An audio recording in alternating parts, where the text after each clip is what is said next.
Consultoria da Câmara explica por que o percentual de deputadas aumentou nas eleições de 2018, compondo a maior bancada feminina da história do Brasil. Formação de professores. Políticas públicas existem. O que falta é colocar em prática, dizem especialistas na Comissão de Educação. Entidades de saúde reunidas na Câmara reclamam de mudanças que vêm sendo feitas nas políticas públicas de enfrentamento do HIV.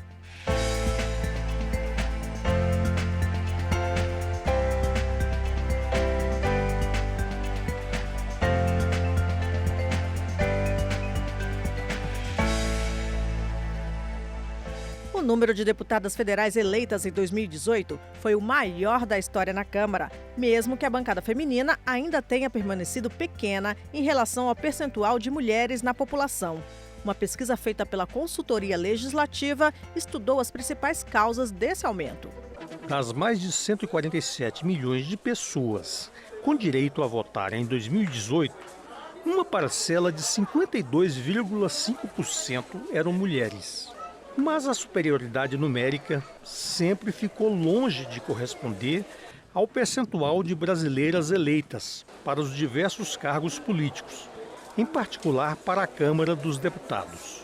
Mesmo assim, na eleição de 2018, foram eleitas 77 deputadas federais, a maior bancada feminina da história da Câmara, um aumento de mais de metade em relação a 51 mulheres que foram eleitas em 2014. Esses dois pesquisadores participaram de um estudo da Consultoria Legislativa da Câmara.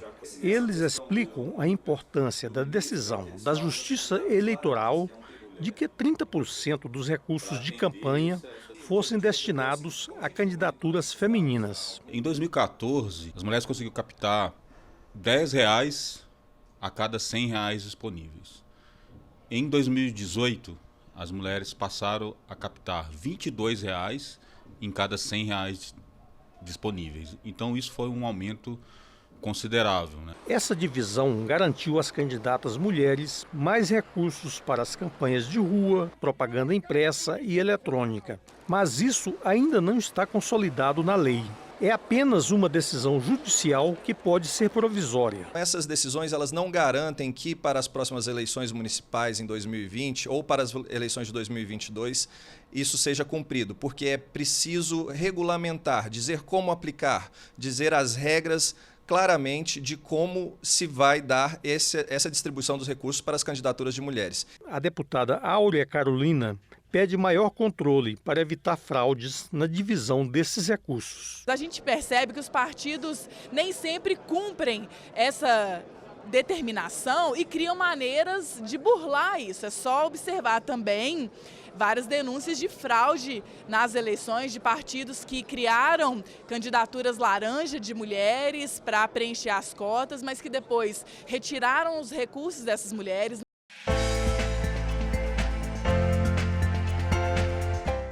A Comissão de Educação da Câmara reúne especialistas para discutir processo de formação de professores. Para os participantes, existem políticas públicas suficientes e eficientes, mas que não são postas em prática. Representantes do Ministério da Educação e de entidades de ensino públicas e privadas participaram da audiência. Para os debatedores, propostas como o Plano Nacional de Educação, o PNE, adotado em 2014 e com duração de 10 anos, são suficientes para estabelecer diretrizes e metas razoáveis para promover a melhora da formação dos profissionais da educação em médio e longo prazos. A autora do requerimento da reunião avalia que a descontinuidade do PNE compromete a qualidade da formação dos educadores. O que eu mais me preocupo é com a falta de implementação. Nós temos 20 metas e as metas a gente pode ver que uma outra meta avançou. A maioria é como se fosse um plano de gaveta, ele ainda não conseguiu. Tem 5 anos, acabamos de completar 5 anos do PNE e a Política Nacional de Educação em todas as áreas vem ficando muito esquecida. Então, nessa questão da formação é uma das questões que deveria estar plenamente em vigor e ainda não está implementado. Para a representante dos trabalhadores em educação, decisões recentes do MEC podem comprometer a qualificação dos professores. Quando você tem uma política atual que é de desmonte, que é retirada de recursos, então isso pressupõe que logo nós teremos uma queda, um retrocesso na qualidade de ensino. E para ter qualidade você precisa de profissionais qualificados, valorizados, bem pagos, e não é isso que nós estamos assistindo. Mariana Fraga, diretora do Ministério da Educação, lembrou que a norma que trata da formação inicial dos professores, em vigor desde 2015, será reavaliada pela atual gestão do Ministério até o fim deste ano. A proposta é que até novembro deste ano a Secretaria de Educação Básica possa estar apresentando para a Secretaria Executiva, consequentemente para o ministro, e fazer o encaminhamento para o Conselho Nacional de Educação, trazer a debate essa questão da Base Nacional de Formação de Professores. Para o deputado professor Alcides, embora a execução do PNE esteja em desacordo com o seu planejamento original, o MEC tem se esforçado em apresentar políticas educacionais satisfatórias. Nós sabemos que o MEC está procurando a melhor linha para que a gente possa investir pesado na educação básica, que é, sem dúvida alguma, o nosso grande gargalo na educação brasileira. A Comissão de Educação confirmou uma nova reunião ainda no segundo semestre para dar continuidade à discussão sobre a formação dos professores.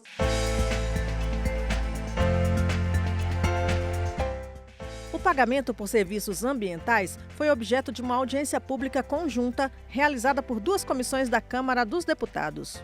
A Comissão de Meio Ambiente e Desenvolvimento Sustentável e a Comissão de Agricultura, Pecuária, Abastecimento e Desenvolvimento Rural se uniram para debater a redação de um projeto de lei que trate do pagamento por serviços ambientais. Pagamento de serviços ambientais, em que pese ser um tema polêmico, mas é uma política necessária.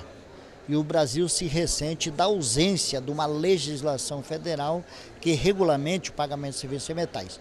E tem projetos tramitando na casa. A Comissão do Meio Ambiente, junto com outras iniciativas aqui, está construindo um projeto unificando as diversas ideias. Essa é a audiência pública fundamental na minha visão. Está na mesa comunidades tradicionais, está na mesa o governo, instituições do meio ambiente e no plenário estão lá os representantes do agronegócio e da bancada ambientalista. Então agora o que é? É a gente tentar chegar nesse texto, que seja o texto para ir para a votação. Que se a gente consegue, eu acho que esse é o maior desafio. De acordo com especialistas do setor, o debate sobre o pagamento por serviços ambientais é importante porque a legislação brasileira ainda não está formada em relação a isso. A legislação pode ajudar justamente para trazer mais previsibilidade, para institucionalizar este mecanismo de pagamento por serviços ambientais, que de fato é um instrumento que pode ajudar na preservação, na conservação, no desenvolvimento sustentável e na disseminação de práticas agroambientais que são importantes para o país. Os deputados também pretendem criar uma frente parlamentar pelo pagamento de serviços ambientais para buscar o aprimoramento da legislação sobre o tema.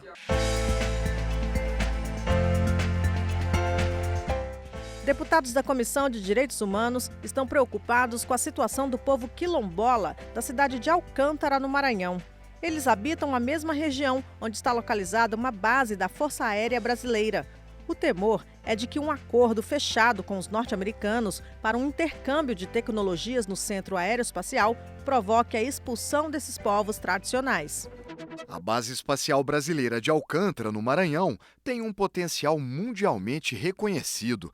A localização estratégica possibilita lançamentos de foguetes em várias direções rumo ao espaço, além de economizar combustível ou comportar cargas mais pesadas. Você pode dizer assim, o veículo vai levar mais carga ou vai levar menos combustível. No fundo, o que interessa é isso, que ele pode levar mais carga. Então, por exemplo, um satélite que na Rússia, um foguete que na Rússia ia levar só 1,5 toneladas, em Alcântara ele pode levar 3 ou 4. De olho no potencial de Alcântara, o governo norte-americano está fechando um acordo de salvaguardas tecnológicas com o Brasil. Para debater este acordo, a Comissão de Direitos Humanos fez uma audiência pública com autoridades do governo. Os deputados do colegiado estão preocupados com o fato da base estar localizada no município de Alcântara, tradicionalmente ocupado por comunidades quilombolas. Os moradores da região temem ser expulsos por conta do acordo.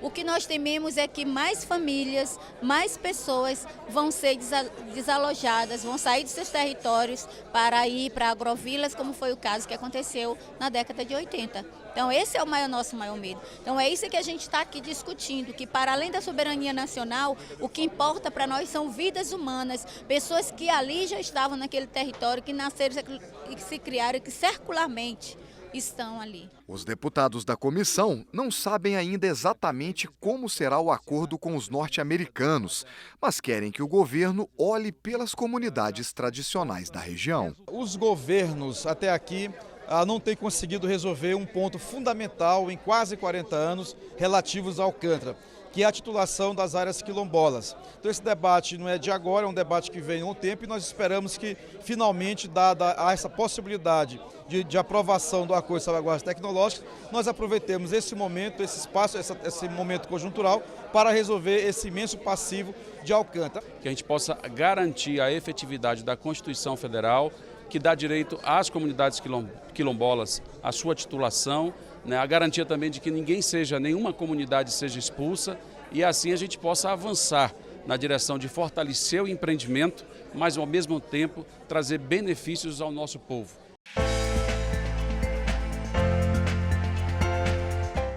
Está sendo analisado na Câmara um projeto de lei que cria delegacias especializadas em crimes rurais para cidades com mais de 95 mil habitantes.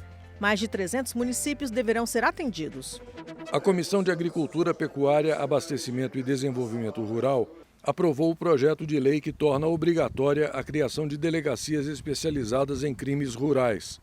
O deputado Lúcio Moschini, que recomendou a aprovação, chama a atenção para o fato de que não haverá aumento de despesa com a criação destas unidades policiais.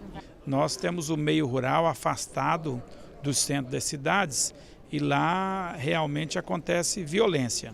Não só com roubo, mas também com invasão de terra, com disparo de arma de fogo, com brigas, com desavenças. Tudo isso é violência no campo, né?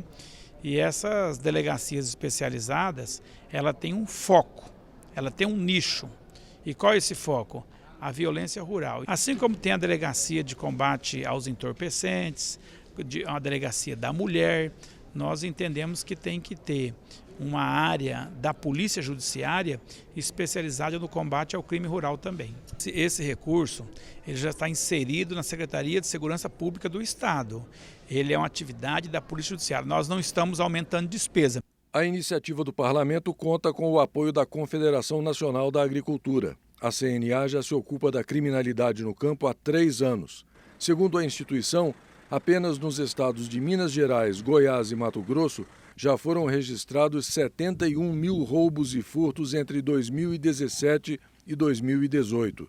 O secretário executivo da CNA enfatiza que é preciso encarar os crimes na área rural de forma diferente. Eu não posso pensar em ronda ostensiva num estado como Mato Grosso, por exemplo, na área rural. É inviável isso. Então, as políticas públicas que a CNA defende para a segurança no crime rural, da criminalidade rural, ela tem que ser específicas para esse problema. Tem muitos casos de violência, tem casos de furto, tem casos de roubo com emprego de violência que acabam desencadeando em morte, latrocínio. Então, é uma situação muito delicada e que a gente usa o poder político da CNA, a CNA enquanto um ator formulador de políticas públicas para o agro, usa o nosso peso institucional para tentar cobrar e propor soluções ao governo federal. O projeto de lei tramita em caráter conclusivo e ainda será apreciado pelas comissões de Segurança Pública e Combate ao Crime Organizado, de Finanças e Tributação e de Constituição, Justiça e Cidadania.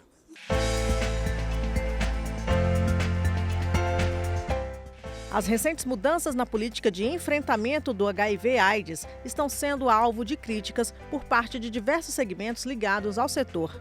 O decreto que modificou a estrutura do Ministério da Saúde transformou o Departamento de Infecções Sexualmente Transmissíveis no Departamento de Doenças de Condições Crônicas e Infecções Sexualmente Transmissíveis. Para a deputada Érica Cocai, esta não é apenas uma mudança de nome, é uma tentativa de tornar a doença invisível. Isso está sendo desmontado de forma muito célere e com a profunda desfaçatez por parte do próprio governo. É como se você tivesse apartado a sociedade civil. O representante da UNAIDS do Brasil disse que o país já foi referência mundial no enfrentamento da AIDS. Para ele, esse deve ser um tema suprapartidário. Esses avanços foram realizados em governos diferentes, de partidos diferentes, em contextos políticos completamente diversos. E isso demonstra que a resposta à AIDS no Brasil é uma política de Estado, tem uma base sólida, ela não é uma política de governo. Além do cancelamento de aposentadorias de pessoas com HIV/AIDS que vem ocorrendo desde o governo Temer, o representante da Rede Nacional de Pessoas Vivendo com HIV/AIDS se preocupa com a possível interrupção no fornecimento de medicamentos contra a doença, a partir da mudança efetivada no Ministério da Saúde. Ela diz respeito a uma incerteza de ter o medicamento disponível para tomada, porque esse é um medicamento que garante a continuidade das nossas vidas e da indetectabilidade do vírus no nosso sangue. Já o representante do Ministério da Saúde negou que a orientação do governo seja de tornar invisível o enfrentamento do HIV/AIDS. Para 2018 nós tínhamos um orçamento de 1,7 bilhões de reais e já para o ano de 2019 a gente tem um orçamento de 2,2 bilhões de reais, mostrando que a gente não teve desmonte, pelo contrário, a gente aumentou o orçamento do programa de AIDS no Brasil. Eu acho muito pelo contrário, eu acho que a gente tem que ouvir o movimento social, mas do ponto de vista técnico, do ponto de vista epidemiológico, essa discussão não procede. Eu estou trabalhando com doenças que têm estigma, como a hanseníase, eu estou trabalhando com doenças ligadas à pobreza e a populações vulneráveis, tuberculose, hanseníase, sífilis, hepatite, HIV. Então, na medida que a gente trabalha em conjunto, a gente pode melhorar a qualidade de vida de todas as pessoas, não só a que tem AIDS, mas as que têm tuberculose, mas as que têm hepatite, as que têm sífilis. Para essa artesã soropositiva, os jovens não estão se dando conta da gravidade da epidemia de AIDS que toma conta do Brasil. Não está. E principalmente os jovens que estão aí se relacionando dia a dia um com o outro e não estão sabendo que muitos estão infectados. A juventude entre 14 a 25 anos está uma epidemia muito grande. E a gente pede assim aos nossos governantes que tenham um zelo com isso, porque eu estou notando que está se fazendo vista grossa, dizendo, não precisa, não é assim. Esta edição termina aqui. Para mais informações ou para rever nossas reportagens, acesse www.câmara.leg.br. O Jornal da Câmara volta amanhã. Até lá!